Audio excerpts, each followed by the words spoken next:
It's a job now. It is like DIY celebrity. In this world, you can go from relative obscurity to fame within 12 to 24 months.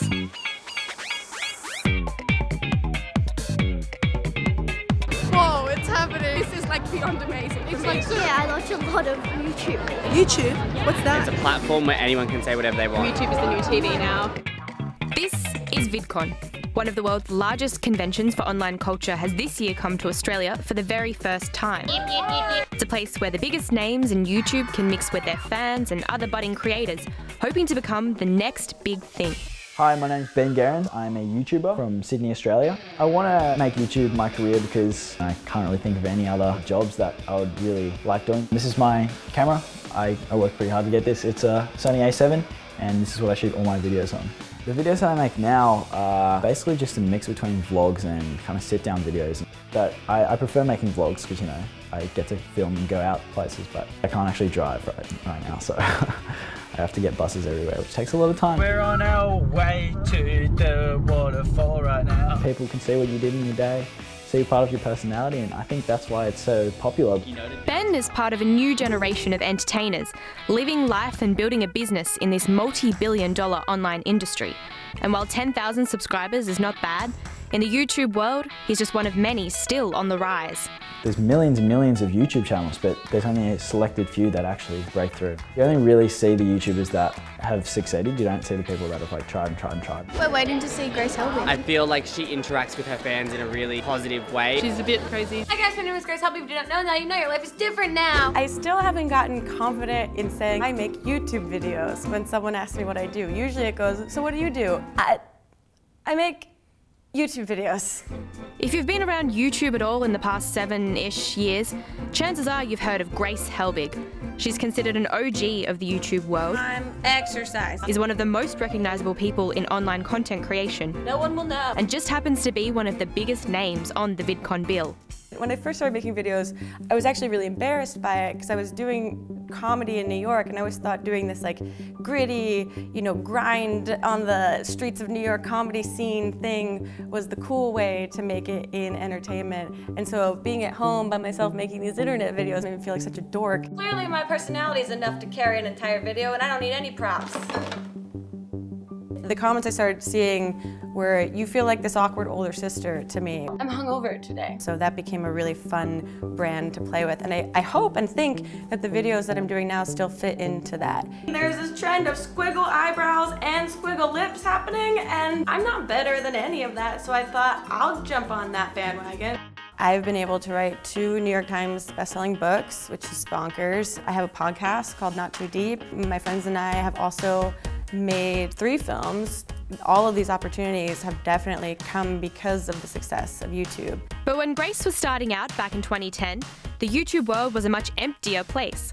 Now, maybe more than ever, it's important to stand out from the crowd. I'm a chatty Kathy. A lot of my coworkers were saying, you're so funny, you're so pretty. You should start a YouTube channel, but I was like, who's gonna wanna watch it? I'm gonna do makeup. This is flawless. I'm Patrick Starr. I'm a beauty YouTuber from the US of A, and I have 3 million subscribers.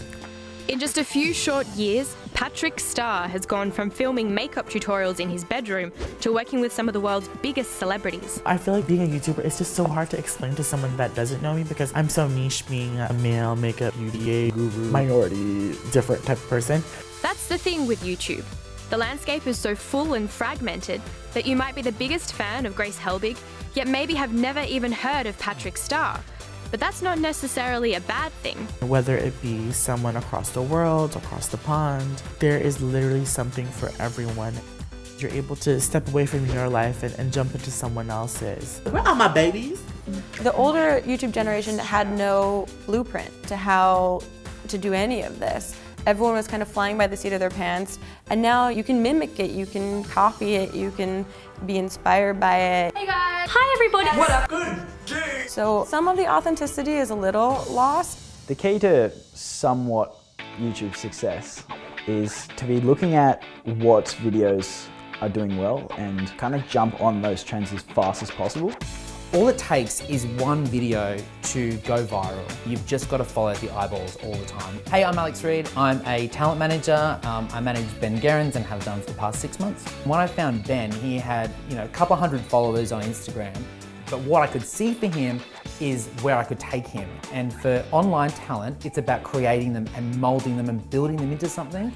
It's going to become a point where influencers are just as powerful as your Bauer Medias and your Seven Networks and all your traditional media. We just met Patrick Star and oh my god. I compare it to like the Super Bowl. So if you see commercials on the Super Bowl, like think of me as the Super Bowl because I have views and I have eyes and I have a lot of viewers that watch me. So that's how I explain it. The popularity of career YouTube is growing. More and more high school grads say they now want to pursue it as a job. But for an industry that builds careers on authenticity and the personality of those you see on your screen, there's a lot more going on behind it. You look at it and you think, that's just a girl making a video in her room. Why does she need an agent?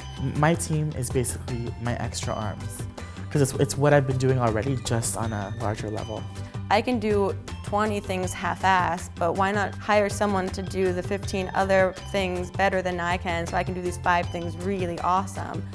Like when I'm going through really busy, stressful periods in school, I just kind of forget to upload on YouTube for a week or two, and I feel really bad about it. It's always that thought in the back of my mind, but I'm just like, damn, I just don't have any time to do this. It's like a big animal and you're shoveling like food into the cage, and it's like, okay, I gotta give them great content, good content. You can get really caught up in working 24 hours a day, 7 days a week. You really have to create boundaries for yourself because there's a sense of anxiety that comes from not being available for an audience at any point. I basically just go to school, go to YouTube and see my girlfriend, and that's literally just the 3 things that just like make up my life.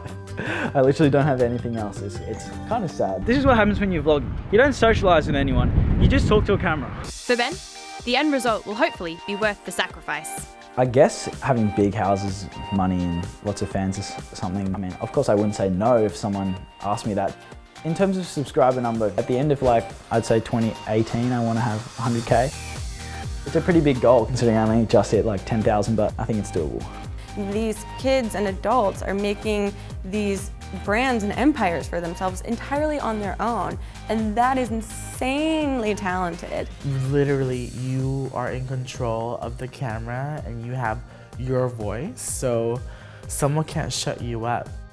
I don't feel like I'm like wasting my teenage years or just not enjoying my childhood kind of thing, because I'm doing childish things on YouTube, so it's kind of like I'm doing childish things that I would usually do, but I'm just filming it and making it into videos.